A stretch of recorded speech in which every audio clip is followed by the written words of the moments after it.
This example comes from section 4.4, Introduction to Trig Equations.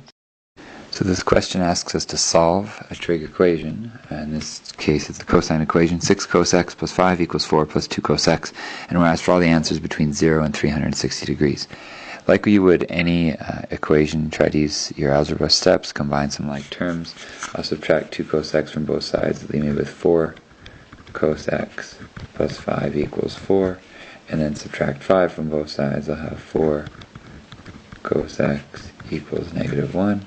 And finally, isolate the cos x, and I've got cosine of x equals negative 1 over 4. So now I have a job to solve where does cosine x equal negative a quarter?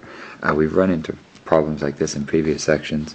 You may want to think of your CAST rule and say, where do I expect to find negative answers for cosine? And I expect them in quadrants 2 and 3, so I expect to have a quadrant 2 answer and a quadrant 3 answer.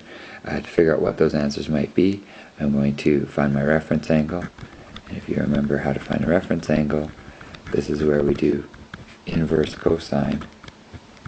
And I'm just going to do 1/4, because my reference angle is just an acute angle, and I'll worry about what quadrant it's in once I decide to introduce that negative.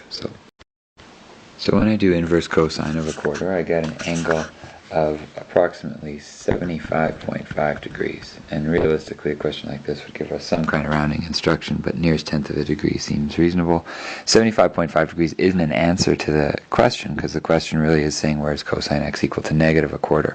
So in quadrant 2, I'm going to be saying what's 180 minus 75.5 degrees, and I get an answer of approximately 104.5 degrees. So that would be my quadrant 2 answer. And in quadrant 3, I say 180 plus 75.5 degrees, and I get an answer of 255.5 degrees. Each of these angles, if we wanted to check, we could put it into the original equation, and we should find that the left side equals the right side minus a little bit of rounding error. Are they both between 0 and 360 degrees? And the answer is yes, and so those are the two answers to my equation.